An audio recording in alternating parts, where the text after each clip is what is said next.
አሰላሙ አለይኩም ወራህመቱላሂ ወበረካቱ። ወደ ቻናሌ ቤተሰቦች እንኳን ወደ ቻናሌ በሰላም መጣችሁ።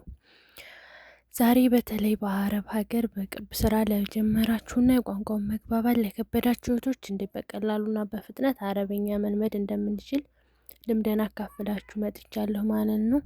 ቋንቋ ለማወቅ ስራችን ላይ ጫና እንዳይፈጠር እነዚህን ነጥቦችን ትከታተሉኛላችሁ ማለት ነው። እና ላይክ ሸር ሰብስክራይብ እያደረጋችሁ አብራችሁ ይሁኑ ማለት ነው።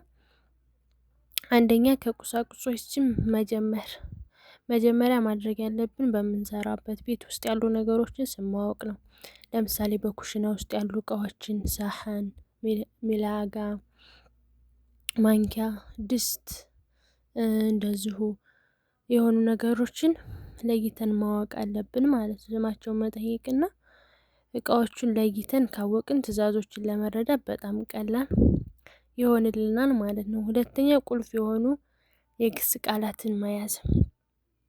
ትልቅ አረፍተ ነገር ለመደርደር አለመጨነቅ፣ ይልቅንስ ዋና ዋና ትዕዛዞችን ለምሳሌ አምጪ፣ ጅቢ፣ ታሊ፣ ነይ፣ ሂጂ፣ ሩሂ፣ አስጂ፣ ነዝፊ እነዚህን ቃላት ካወቅን መዳም የምትለንን ቃላቶች እናውቃለን ማለት ነው። አሁን ለምሳሌ የሆነ እቃ ሲጠፋብን የት ነው፣ ወይን፣ ምንድነው፣ ኤሽ ምንድነው፣ ኤሽ ሰዊ፣ ምን ልስራ፣ መፈሐምት አልገባኝም፣ ማሰማት ዘይን አልሰማሁሽም፣ እንደገና ንገሪኝ፣ መረታኒያ ከልሚኒ ጨርሻለሁ፣ ኸላስ እነዚህን ቃላቶች በደንብ መያዝ አለብን ማለት ነው።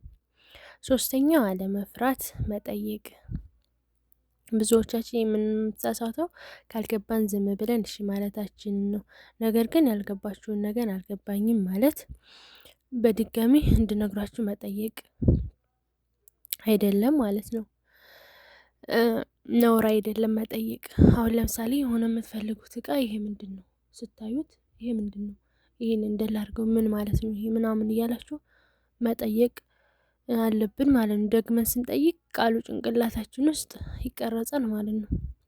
ሌላኛው ደግሞ ስልክ ለቋንቋ መማሪያ መጠቀም። ባለን ትርፍ ሰዓት ቲክቶክ ወይም ፌስቡክ ላይ ብቻ ከምንሆን ዩቲዩብ ላይ ቀለል ያለ የአረበኛ ትምህርት የሚሉ ቪዲዮዎችን መመልከት። በተለይ ለቤት ውስጥ ስራ የሚያገለግሉ ቃላትን የሚያስተምሩ ቻናሎች በመከታተል ትልቅ ለውጥ ያመጣል ማለት ነው። አሁን ለምሳሌ ዩቲዩብ ላይም ሆነ ቲክቶክ ላይ ኖርማል ቪዲዮ፣ ፈኒ ቪዲዮ ስክሎር እያደረግን ከምናይ ይሄንን አይነት ሰርች አድርገን ለአዲስ ወደ አረብ ሀገር ለመጣን የሚል ያን እንደዚህ አይነት ቪዲዮዎች ጋር ማየት ማለት እንችላለን ማለት ነው። ሌላኛው ደግሞ ከልጆች ጋር ማውራት።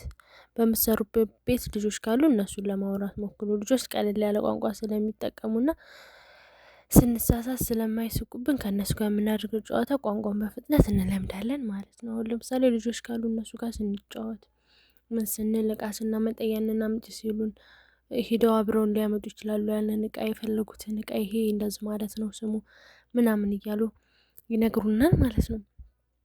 እና እህቶቼ ቋንቋ በህይወት የሚለመድ ነው እንጂ አንድ ቀን አይመጣም ማለት ነው። ዋናው ነገር ትኩረት መስጠትና አለመሸማቀቅ ነው።